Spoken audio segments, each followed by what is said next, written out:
अँध्यारो बादल, एउटा डरलाग्दो बादल राजतन्त्रको छाया बनेर हाम्रो शिरमाथि उदाउन खोज्दैछ, ढाक्न खोज्दैछ, मुलुकलाई र पश्चिमगमनतिर धकेल्ने दुस्साहस गर्दैछ। यदा कदा इतिहासमा चिहानमा पुरेकाहरू चिहानबाट बिउजेर आएका पनि छन्। फ्रान्सको कुरा गरौँ या इङ्ल्यान्डको कुरा, तर नेपालका गणतन्त्रवादीहरू, नेपालमा जनताको पक्षमा समर्पित हुन तयार भएका योद्धाहरू अनि हामी माओवादीहरू, गणतन्त्रको पक्षमा उभिने सबै देशभक्तहरू, सबै प्रगतिशील पङ्क्तिहरू र देशको उज्यालो भविष्यका खातिर लडिरहेका मानिसहरू, हामीलाई विश्वास छ राजतन्त्रको छायाले नेपाललाई फेरि पूर्ण सम्भव छैन। सपना देखेका छौ यदि भने साथीहरू गम्भीरतापूर्वक सोच। मैले अघि पनि भने इतिहासमा यता कता चिहानहरूबाट मुस्तो आउन सक्छ, राजतन्त्रको गन्ध बोकेर मानिसहरूले समाजलाई पछाडि धकेल्ने दुस्साहस पनि गर्न सक्छन्, तर त्यो सम्भव छैन। र नेपाली जनताले कथम कदाचित कहिलेकाहीँ अपवादका घटनाहरूको शिकार नेपाल भयो भने पनि त्यो टिक्दैन र नेपाली जनताको जीवनमा 250 वर्ष सदैव अन्याय, अत्याचार, शोषण, दमन र पराधीनता लादेको राजतन्त्र आजको सङ्कटमा उदाउन सम्भव छैन। सङ्कट मुलुकले सबै तहले झेलेको छ। गणतन्त्र आएपछि जनताले फेरि आफ्नो जीवनमा खोजेका सुख र उज्याला सपनाहरू अधुरै पाएको देखेका छन्। यो सङ्कटलाई निकास दिने भनेको आगामी राजनीतिक यात्रा समाजवाद नै आजको सङ्कटको निकास हो, राजतन्त्र होइन। र आजको यथास्थिति पनि नेपालको सङ्कटको समाधान होइन। तर च्याङ्बाहरूले पैसा र निजी जीवनको सुख खोज्दै हिँड्नु भएन, जनताको खुसीको निम्ति आफूलाई समर्पित गर्नुभयो र युद्धमा बलिदान हुनुभयो।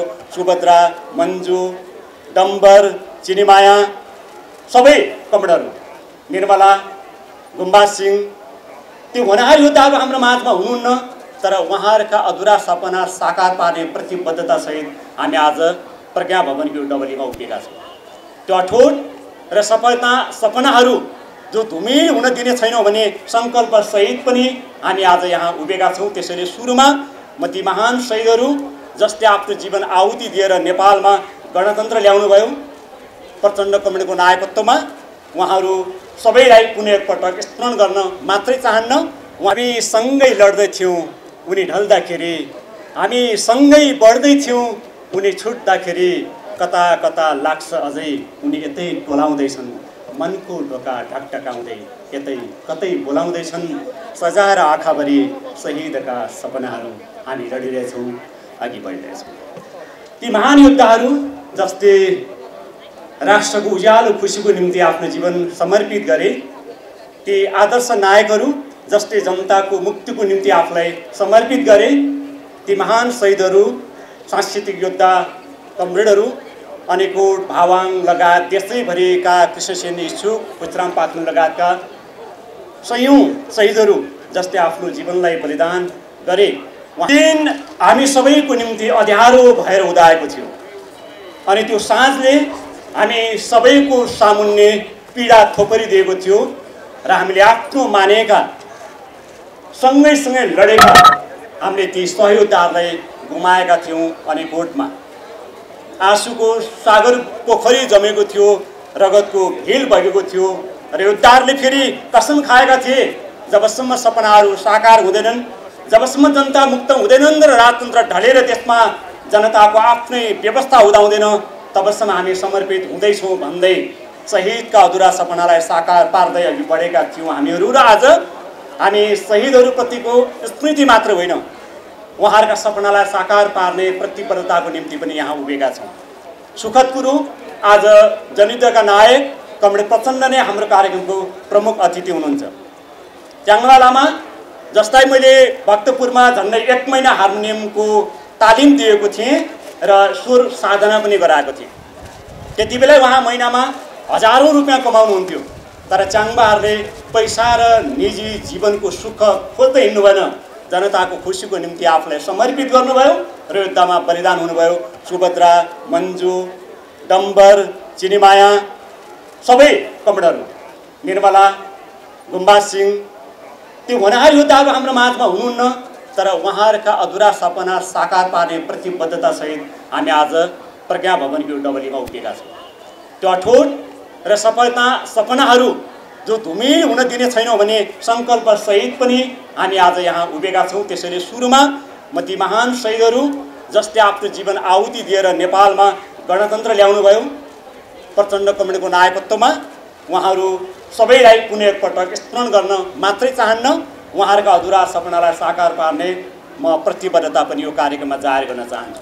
कमरेडहरू, महानुभावहरू, हामीले देखेका छौँ आज फेरि अँध्यारो बादल, एउटा डरलाग्दो बादल राजतन्त्रको छाया बनेर हाम्रो शिरमाथि उदाउन खोज्दैछ, ढाक्न खोज्दैछ, मुलुकलाई र पश्चिमगमनतिर धकेल्ने दुस्साहस गर्दैछ।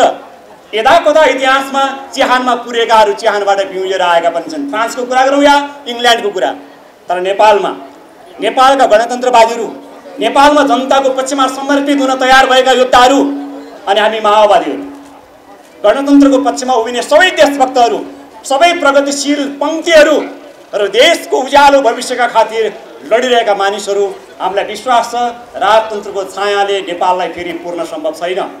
सपना देखेका छौ यदि भने साथीहरू गम्भीरतापूर्वक सोच।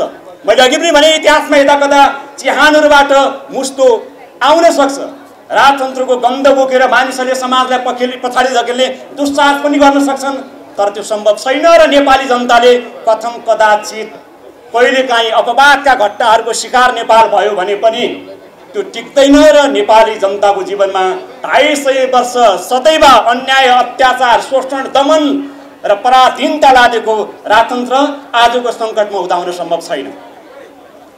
सङ्कट मुलुकले सबै तहले झेलेको छ।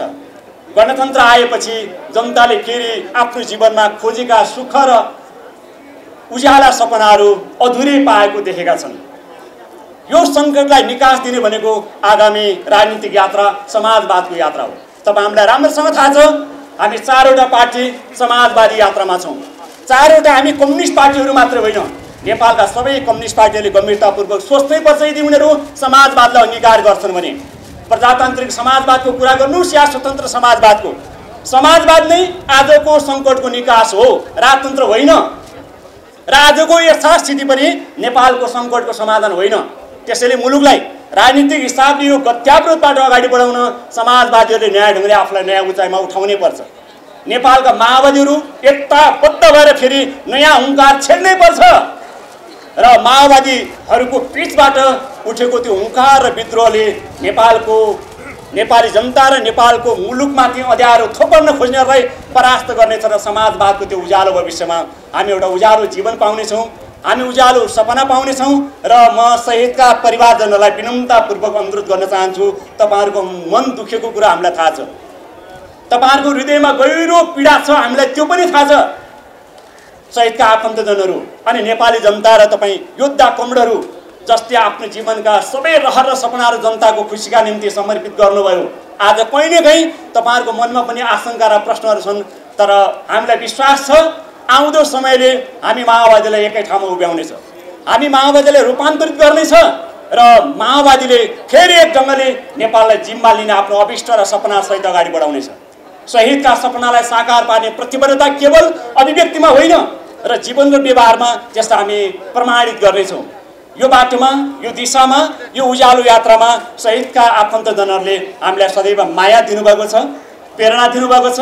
त्यो माया, प्रेरणा, उत्साह र हौसला हामी सदैव चाहन्छौँ। र कार्यक्रमका प्रमुख अतिथि आदरणीय कमरेड प्रचण्डको समय कम छ, त्यसैले मैले यहाँ सुरुमा यो कार्यक्रमलाई हामीले जसरी आयोजना गऱ्यौँ, हामी सांस्कृतिक आन्दोलनका 2 घटकहरू, यसो भनौँ हामी 2 पार्टीहरू, नेपाल कम्युनिस्ट पार्टी माओवादी केन्द्र र नेकपा सम्बद्ध हामी सांस्कृतिक कर्मीहरूले यो कार्यक्रमलाई आयोजना गऱ्यौँ। र एउटा सुखद झल्को, सुखद खुसी पनि भन्न सकिन्छ। मलाई लाग्छ सांस्कृतिक आन्दोलनबाट, सांस्कृतिक यात्राबाट नेपालका माओवादीहरूलाई एकै ठाउँमा ल्याउने नयाँ अभियानको थालनी गर्न सकिन्छ। कला र साहित्यबाट, कविता र गीतबाट फेरि यो देशका गणतन्त्रवादीहरूलाई एकै ठाउँमा ल्याउने नयाँ अभियान सुरु गर्न सकिन्छ र राजतन्त्रको अँध्यारो छाया थोपर्न खोज्नेहरूलाई नयाँ प्रतिवाद र प्रतिरोधको अभियान पनि अगाडि बढाउन सकिन्छ। आउनुहोस् हामी एकताबद्ध भएर अगाडि बढौँ, आउनुहोस् हिम्मत र साहसका साथ अगाडि बढौँ, आउनुहोस् हामी माथि उठेका सवालहरूको जवाब दिँदै अगाडि बढौँ, आउनुहोस् हामी रूपान्तरित भएर मुलुक र जनताको जुन सुन्दर सपना सजाएर हामीले यात्रामा आफूलाई समर्पित गरेका थियौँ त्यसलाई साकार पार्ने दिनको निम्ति हामी सँगसँगै अगाडि बढौँ। हाम्रो सत्यपाडी कमरेडको पुस्तक आज विमोचनको यो सन्दर्भ पनि मिल्यो। एउटा जनयुद्धका कुशल लेखिका, कुशल साहित्यकार, म उहाँलाई धेरै धेरै शुभकामना र बधाई दिन चाहन्छु। र कविहरूले आफ्नो कलमलाई अझ तिखार्ने समय आएको छ, कलाकारहरूले आफ्नो बाजामा नयाँ धुन भर्ने बेला आएको छ र हामी माओवादीहरूले एउटा उज्यालो सपनाको निम्ति आफूलाई समर्पित बनाउँदै अगाडि बढाउने समय आएको छ। यो समय हामी पर्खेर बसौँ, यो समयलाई हामी स्वागत गर्न तयार बनौँ र यो समय सँगसँगै यात्रामा अगाडि बढ्ने हिम्मत र साहस गरौँ भन्ने आह्वान, शुभेच्छा, शुभकामना र शहीदहरूप्रतिको हाम्रो समर्पण र प्रतिबद्धता अनि उहाँहरूका अधुरा सपनालाई साकार गर्ने हाम्रो सङ्कल्प सहित म आफ्नो भनाइ टुङ्ग्याउन चाहन्छु। धन्यवाद। अभिवादन।